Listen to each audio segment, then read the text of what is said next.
Philippine boxing champ Manny Pacquiao nawad adong kontrata sa Nike tungod sa giatubang niining kontrobersya kalabot sa iyang opinyon sa same-sex marriage.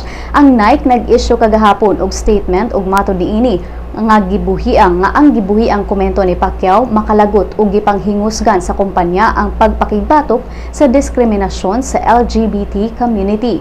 Dugang sa kumpanya nga wala na kini himuong business dealings tali kang Pacman. Sigon sa promoter ni Pacman nga si Bob Arum nga sa The Associated Press nga posibleng mawad-an sab og sponsor si Pacman tungod sa iyang gibuhat.